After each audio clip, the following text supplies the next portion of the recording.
ఈ పూట నీకు కథ చెప్పాలనుకుంటున్నాను. ఏమిటండోయ్ కథలు కవిత్వాలు అంటున్నారు? మంచి మూడ్లో ఉన్నట్టున్నారే. చేతులు కట్టుకుని వింటూ కూర్చోడానికి నాకు తీరిక లేదు. మీరు చెప్తూ ఉండండి, నా పనులు చేసుకుంటూ నేను వింటూ ఉంటాను. చెప్తాను లక్ష్మి, కానీ కథ పూర్తయిన తర్వాత ఎన్నో ప్రశ్న అడుగుతాను. దాని నువ్వు సమాధానం చెప్పాలి. చూడబోతే ఏదో బేతాళ కథ చెప్పబోయేట్టున్నారు. చెప్పండి. నాకు ఫ్రెండ్ ఉండేవాడు. ఫ్రెండ్ అంటే అతనికి కూడా ఏదో పేరుంటుందిగా, అది కూడా సెలవివ్వండి. అదే రాజేష్ అని. అతను కాలేజీలో చదువుకునే రోజుల్లో ఒక అమ్మాయిని ప్రేమించాడు. ఆ అమ్మాయి పేరు సుమిత్రని. ఆ రోజుల్లో కూడా కాలేజీకి వెళ్ళటం ప్రేమ దోమ అని అల్లరి చేయటానికేనా? వాళ్ళది అల్లరి ప్రేమ కాదు లక్ష్మి, పవిత్రమైన ప్రేమ.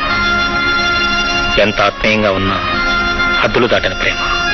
పవిత్ర ప్రేమాయణం గురించి సరే, ఆ తర్వాత కథా సారాంశం ఏమిటో చెప్పండి.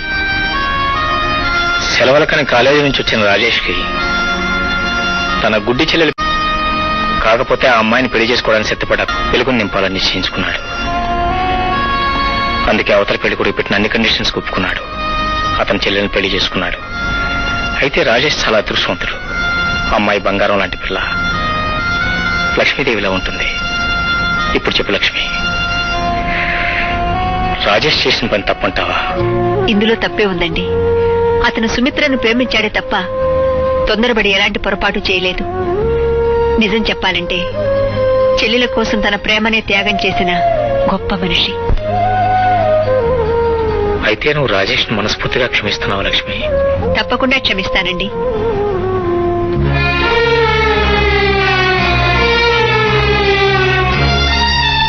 అలాంటప్పుడు నువ్వు నన్ను కూడా క్షమించాలి లక్ష్మి. ఆ రాజేష్ నేనే లక్ష్మి.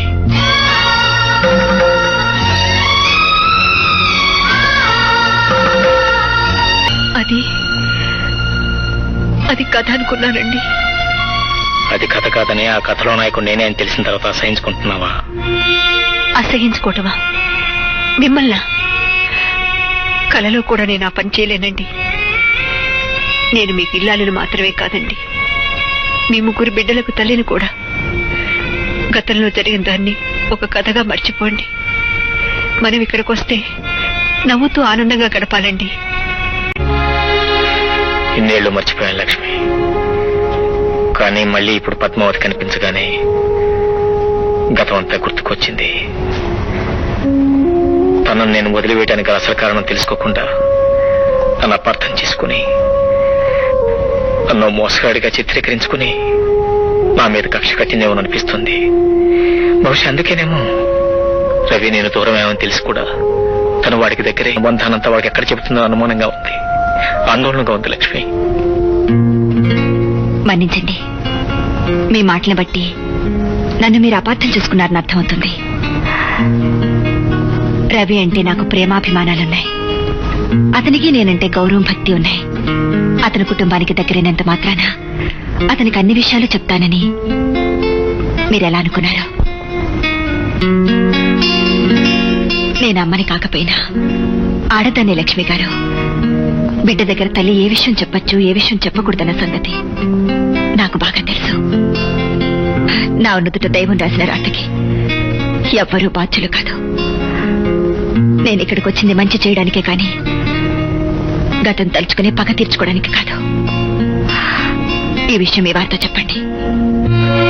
మిమ్మల్ని తాను కానీ చూశాక చేతులెత్తి దండం పెట్టవలసిన మనసున్న మనిషి అని అర్థమైంది. వస్తానండి.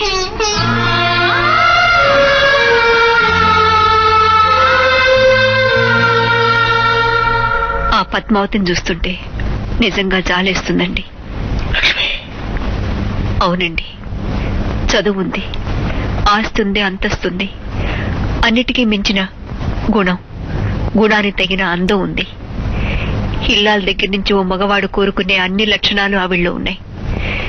నిజం చెప్పాలంటే నాకంటే ఆవిడే మీకు అన్ని విధాలు. లక్ష్మి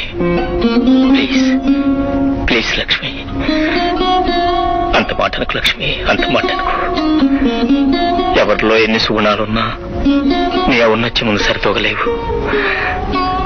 నా అర్థాంగి అయి ఉంటే ఇన్నేళ్ల నా సాహచర్యంలో ఎన్నో కష్ట నష్టాలు పాల్పంచి ఎంతగా పొగుడుతున్నావు అంటే నువ్వెంత గొప్పదానివో నాకు ఇప్పుడు అర్థమవుతుంది లక్ష్మి.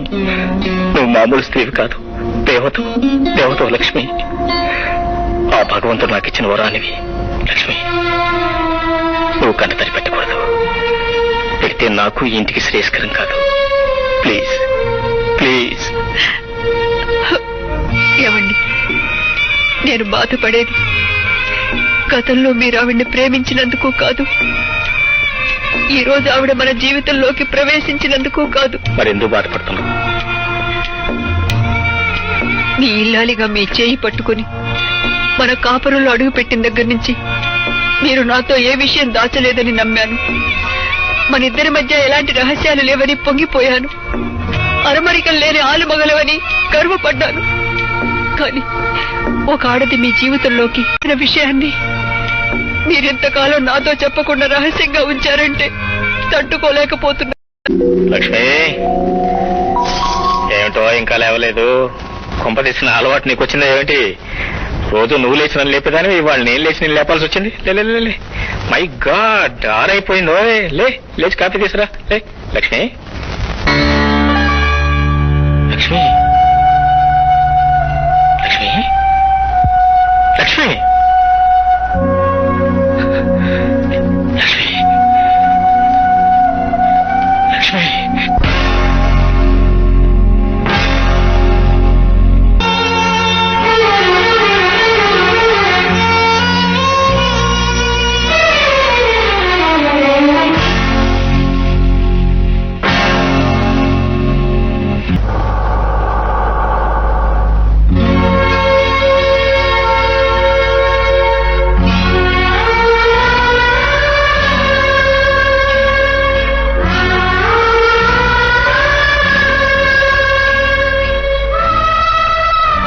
జరిగిందంతా తెలిసింది. ఆ సమయానికి నేను ఊళ్ళో లేకపోవడం వల్ల రాలేకపోయాను. ఇన్నేళ్లు మీతో కలిసి జీవితాన్ని ఆ దేవుడు ఇంత తొందరగా ఆడిపివేయడం నిజంగా అన్యాయం. చూడండి, ఎవరు ఉన్నా ఎవరు లేకపోయినా జీవితం అన్నది సాగిపోవాలి, ఆగిపోకూడదు. మీరు ఈ బాధ నుంచి తొందరగా కోలుకోవాలని ఆ భగవంతుడు కోరుకుంటున్నాను. అన్నట్టు నాకు ట్రాన్స్ఫర్ అయింది. నేను ఇక్కడి నుంచి వెళ్ళిపోతున్నాను. ఈ వెళ్ళిపోవడం బహుశా శాశ్వతం కావచ్చు. నేను ఇంక నిన్ను చూస్తానన్న నమ్మకం నాకు లేదు రాజా.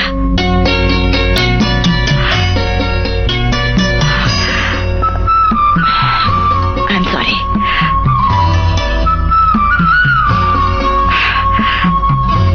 వస్తాను.